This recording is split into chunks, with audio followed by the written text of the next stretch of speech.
बच्चों हम लोग यहाँ पर डिस्कशन करते हैं एक्सरसाइज 5 सर्किल का डिस्कशन।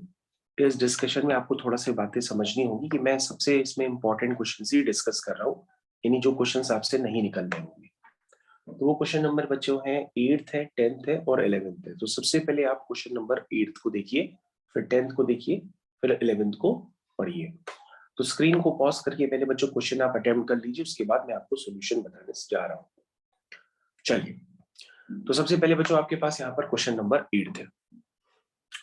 इसमें लिखा है find the tangent of the acute angle between the tangents at 2, -5 to the circles। दो सर्कल्स है बच्चों। इस क्वेश्चन की लैंग्वेज में थोड़ा बहुत बच्चों को कंफ्यूजन होता है, तो मैं आपको लैंग्वेज क्लियर कर देता हूँ। तो सबसे पहले बच्चों, जैसे आपके पास दो सर्कल है, अब सर्कल तो कैसे भी हो सकते हैं, वो मैंने आपको बनाकर दे दी है। उनका कोई पॉइंट है जो कॉमन इंटरसेक्शन पॉइंट है, जिसपे टैंजेंट ड्रॉ की जा रही है। तो कॉमन इंटरसेक्शन पॉइंट जो है बच्चों, वो है 2, -5। तो जब हम इसमें टैंजेंट ड्रॉ करेंगे तो बच्चों मैंने आपको बताया था कि ऑर्थोगोनल टैंजेंट्स का भी कॉन्सेप्ट होता है, लेकिन ये जो टैंजेंट्स है ये आपस में ऑर्थोगोनल नहीं है। अगर ये ऑर्थोगोनल होती तो इनके बीच का एंगल 90 डिग्री होता। और मैंने आपको बताया भी था कि ऑर्थोगोनल टैंजेंट्स यानी कि आपस में परपेंडिकुलर। तो अगर सर्कल आपस में ऑर्थोगोनल है, इसका मतलब उनके पॉइंट ऑफ इंटरसेक्शन पे डाली गई टैंजेंट्स भी आपस में क्या होंगी, ऑर्थोगोनल होगी। तो ऐसे केस में हमने आपको एक कंडीशन भी प्रूफ करा दी थी, 2G1G2 + 2F1F2 = C1 + C2। तो बच्चों यहाँ पर अब ऑर्थोगोनल तो नहीं है, तो ऐसे केस में आपको वो एंगल निकालना पड़ेगा। तो एंगल निकालने के लिए बच्चों बहुत आसान काम होता है। आप क्या करेंगे कि 2, -5 पर पहले कर्व का क्या निकाल लेंगे, स्लोप निकाल लेंगे। फिर 2, -5 पर दूसरे कर्व का स्लोप निकाल लेंगे। तो स्लोप्स निकालने के बाद हम उन टेंजेंट्स के बीच का एंगल निकाल लेंगे, जैसा कि मैंने आपको बताया है। अब बच्चों बाकी वर्किंग आपको करनी पड़ेगी, क्योंकि स्लोप वगैरह निकालने के लिए आपको एप्लीकेशन डेरिवेटिव का आइडिया होना चाहिए। अब नहीं पता है तो आप थोड़ी सी वर्किंग देख लीजिए। This is x² + y² = 29। अब आप इसको डिफरेंशिएट करेंगे तो x² का 2x, y² का 2y × dy/dx, और 29 कांस्टेंट है तो उसका डिफरेंशिएशन 0 हो जाएगा। तो यहाँ से बच्चों dy/dx निकल करके आ जाएगा -x/y। अब आपके पास जो कॉमन इंटरसेक्शन पॉइंट है विच इज 2, -5, आप उस पे इसकी स्लोप की वैल्यू निकालेंगे, यानी x की जगह 2 और y की जगह -5, तो आपका स्लोप आ जाएगा विच इज कॉल्ड m1। उसी तरह से बच्चों आपके पास दूसरी इक्वेशन है which is x² + y² -8x -13 = 0। इसको डिफरेंशिएट करेंगे, दिस इज 2x, y² का 2y × dy/dx, 8x का 8, 13 का 0। यहाँ से बच्चों आप dy/dx निकाल लेंगे। मैं आपको dy/dx लिख करके दे देता हूँ, दिस इज योर 8 - 2x/2y। अब बच्चों यहाँ पे जो dy/dx होगा वो आप कौन से पॉइंट पे निकालेंगे, 2, -5 पे। तो आप क्या करेंगे, इसमें x की जगह 2 पुट कर देंगे और y की जगह -5 पुट कर देंगे। तो उससे बच्चों आपका m2 निकल के आ जाएगा। और बच्चों m1 और m2 पता है तो आपको एक्यूट एंगल और ऑब्ट्यूस एंगल दो एंगल निकलते हैं, कि वहां पे मॉड भी होता है। तो उसमें जो एक्यूट एंगल होगा वो पॉजिटिव साइन से ही क्रिएट होगा। तो आप एक काम करिएगा, tan θ = जो फॉर्मूला लगाते हैं जरूर लगाइए, लेकिन tan θ की आप पॉजिटिव वैल्यू एक्सेप्ट करिएगा, तो आपका आंसर मैच करने लगेगा, क्योंकि यहाँ पर एक्यूट एंगल पूछा गया है। तो बच्चों आप बाकी आप यूज कर सकते हैं formula, tan θ = mod of m1 - m2 upon 1 + m1 m2। आप पहले से भी जानते हैं, मैं इसको दोबारा लिख देता हूँ, which is tan θ = mod of m1 - m2 upon 1 + m1 m2। मुझे ये पूरे क्वेश्चन की मैंने आपको वर्किंग भी बता दी है, अब आपको उसको कंप्लीट करना होगा। ठीक है बच्चों, तो क्वेश्चन नंबर 8 यहाँ पे फिनिश हुआ। उसके बाद बच्चों हम लोग नेक्स्ट क्वेश्चन पे चलते हैं, which is क्वेश्चन नंबर 10। बच्चों क्वेश्चन नंबर 10 रिसेंटली एग्जाम में ही पूछा गया है आपके जेईई मेंस में, लेकिन उसमें गलतियां क्या हुई है वो भी आप समझ लीजिए। पहले क्वेश्चन को स्क्रीन को पॉज करके पहले ध्यान से पढ़िए। लिखा हुआ है कि the circle x² + y² -4x -4y + 4 = 0 is inscribed in a triangle which has two of its sides along the coordinate axis। Coordinate axis का मतलब होता है x axis y axis.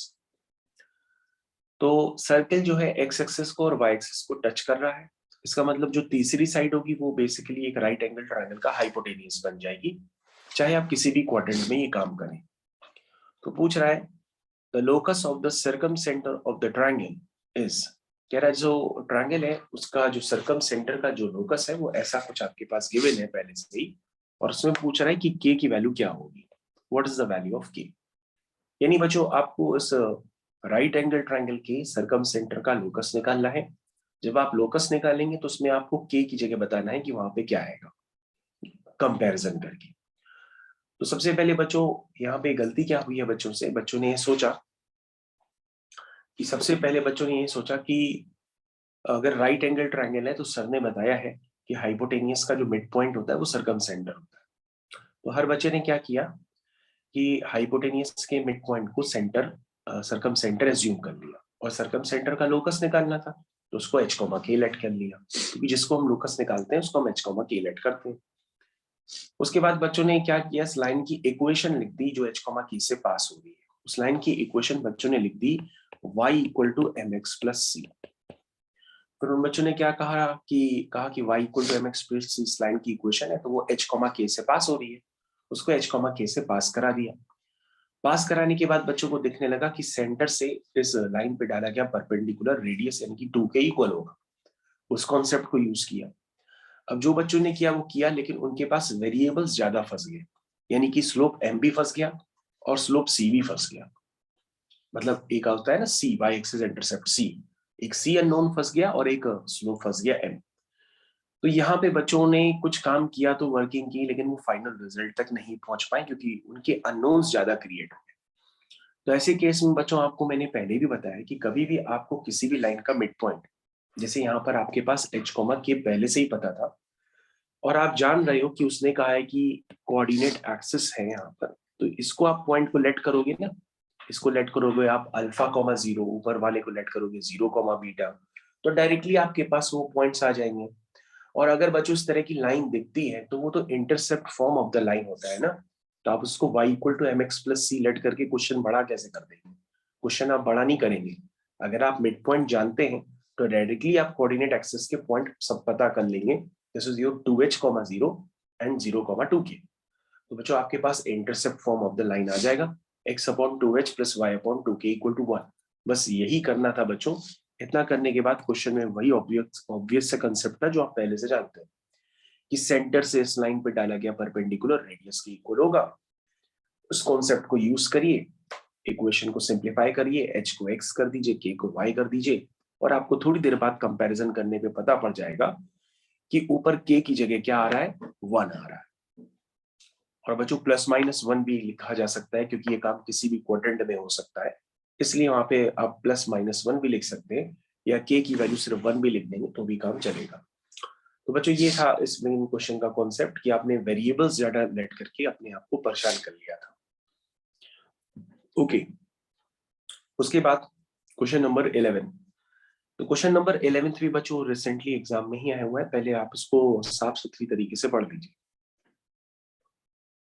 Question number 11 में लिखा है the circle rolls up the tangent to it 2 plus root 3, 3। कह रहा है जो गिवन सर्किल है उस पे कोई पॉइंट गिवन है, उस पॉइंट पे क्या ड्रॉ की गई है, टैंजेंट ड्रॉ की गई है। वो टैंजेंट पे ये सर्किल रोल करते हुए ऊपर जाता है 2 यूनिट्स, ये इसका मतलब हुआ। फिर ये कह रहा है कि एज्यूम कर लेना कि एक्स एक्सिस हॉरिजॉन्टल है और बताओ सर्किल की नई पोजीशन पर उसकी इक्वेशन क्या होगी।